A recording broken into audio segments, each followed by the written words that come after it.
और अब बात करते हैं हवा में घुले जहर की। दिल्ली एनसीआर की हवा में पिछले कुछ दिनों से जहर घुला हुआ है, जो कि कम होने का नाम नहीं ले रहा है। गाजियाबाद में प्रदूषण कम होने का नाम नहीं ले रहा। यहां पर एयर क्वालिटी इंडेक्स 406 पर पहुंच गया है। सुबह से ही पूरा शहर सफेद चादर में लिपटा हुआ दिखाई दे रहा है। तो ये तस्वीरें आप देखिए, दिल्ली एनसीआर की ये तस्वीरें, चाहे नोएडा हो, गाजियाबाद हो, दिल्ली एनसीआर हो, हर जगह स्मॉग की चादर बिछी हुई आपको दिखाई देगी। एक लेयर है जो प्रदूषण की लेयर है।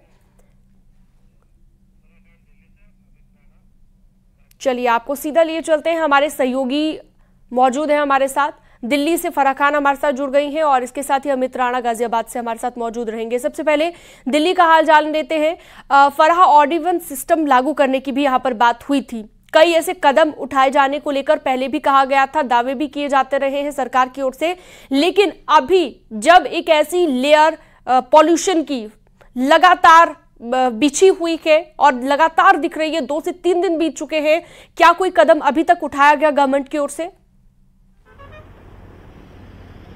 जी शीनम, बिल्कुल। देखिए, मैं इस वक्त नोएडा में मौजूद हूं और अगर दिल्ली एनसीआर की बात की जाए तो लगातार जो प्रदूषण है वो सबके लिए एक संकट बनता जा रहा है।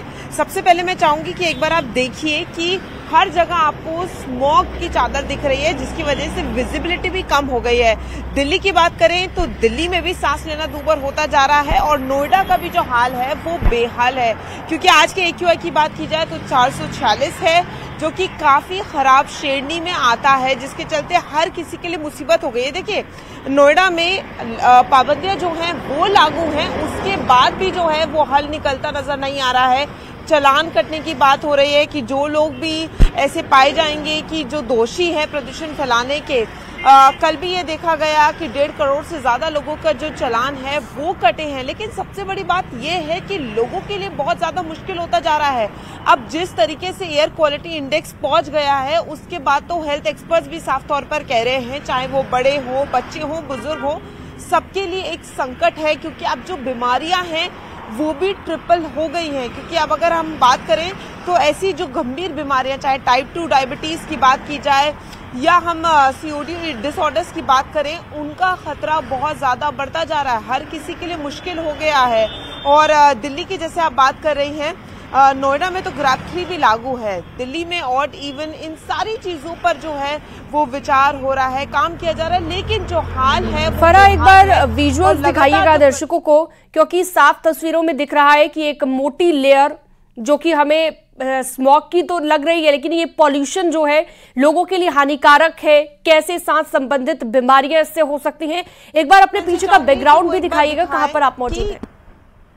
जी देखिए, मैं बिल्कुल इस वक्त यहाँ पर एक फ्लाईओवर पे मौजूद हूँ और मैं आपको दिखाना चाहूंगी, जितनी दूर भी नजर जा रही है, स्मॉग की जो चादर है वो हर जगह छाई हुई है और स्मॉग की चादर की वजह से विजिबिलिटी बहुत ज्यादा कम हो गई है और यह हाल लगातार ऐसे ही देखने को मिल रहा है नोएडा में। क्योंकि देखिए, हर बार ये देखा जाता है कि जो दिल्ली की आबो हवा है वो ज्यादा जहरीली हो जाती है, लेकिन इस बार नोएडा की जो आबो हवा है वो हर घंटे, ये मान के चलिए कि यहाँ पर सांस लेना दूभर होता जा रहा है। इसी तरीके से जो है वो पूरा आलम है और हमने कल भी देखा था कि रात तक इसी तरीके से जो है स्मोक की चादर छाई हुई थी। तो अभी कुछ टाइम तक जो है शीनम, ऐसा नहीं लग रहा है कि कोई राहत होने वाली है। और वैसे भी अभी दिवाली भी जो है वो करीब है और दिवाली से पहले ये हाल है। देखिए, हर साल जब भी मौसम में बदलाव होता है, ठंड करीब होती है, हर साल ये मुद्दा उठता है, हर साल इस तरीके से दिक्कतें होती हैं। बिल्कुल, और गवर्नमेंट एक दूसरे पर आरोप लगाती है। प्रदूषण के पीछे वजह कौन है? दिल्ली है, पंजाब है, हरियाणा है। पंजाब हरियाणा में जलाई जाने वाली पराली है।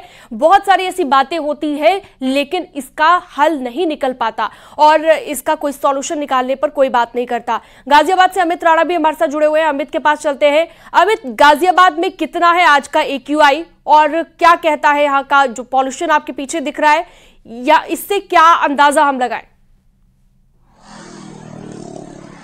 शीनम, आपको बताना चाहूंगा, शासन एवं प्रशासन की लाख कवायदों के बाद भी पोल्यूशन का जो स्तर है वो लगातार बढ़ता जा रहा है। एयर क्वालिटी इंडेक्स की अगर हम बात करें तो आज सुबह का एयर क्वालिटी इंडेक्स 406 है जो कि रेड जोन में और बेहद ही घातक है। तस्वीरें आपको दिखाना चाहूंगा मेरे ठीक पीछे की। फिलहाल हम खड़े हैं NH9 दिल्ली मेरठ एक्सप्रेसवे पर लालकुआ के पास, और सुबह के समय से ही लोग बाग देखिए लाइटें जलाकर चल रहे हैं अपने वाहनों की, क्योंकि विजिबिलिटी बहुत कम हो जाती है। साथ ही लगातार बढ़ता हुआ जो सफेद चादर है, जो गगनचुंबी इमारतें हैं आपको नजर आ रही है, वो भी धुंधली नजर आ रही है। इतना ही नहीं, सबसे बड़ी दिक्कत जो हो रही है वो बड़े बुजुर्गों को हो रही है और छोटे बच्चों को हो रही है। अगर अस्पतालों की हम बात करें तो अस्पताल में दमा और अस्थमा के जो मरीज हैं उनकी तादाद बढ़कर 2 गुना हो चुकी है। जो अभी तक तादाद थी जो 20 से 30 लोग आते थे अस्थमा और दमा के, अगर एक अकेले सरकारी अस्पताल की हम बात करें तो वो बढ़कर 40 से 50 हो चुकी है। वहीं दूसरी ओर जो शासन है, प्रशासन के दावे किए जाते हैं तमाम की छिड़काव किया जाएगा। एक पर्टिकुलर जगह होती है जहाँ छिड़काव कर दिया जाता है, उसके बाद शासन एवं प्रशासन भी अपनी कुंभकर्णी नींद में सो जाता है। जब तमाम चीजें ये है, मैं आपको बताना चाहूंगा कि हर साल की ही ये दिक्कत है, पहली मर्तबा ऐसा नहीं हो रहा है। बीते कई सालों से देखने को मिलता है, जैसे ही मौसम में बदलाव आता है, जैसे ही ठंड बढ़ती है, वैसे वैसे एक जो स्मॉग की चादर है उसमें दिल्ली NCR सहित गाजियाबाद पूरी तरीके से धुंध में समा जाता है और पोल्यूशन का स्तर जो है दिन ब दिन बढ़ता है, जिसका खामियाजा आम जनता को भुगतना पड़ता है।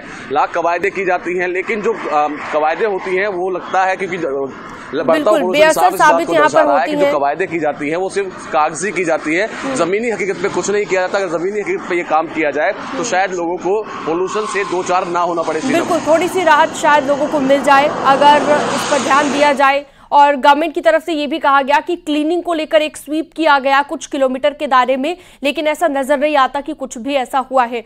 बहुत शुक्रिया आपका जुड़ने के लिए अमित राणा। फराह खान, आपका भी बहुत शुक्रिया।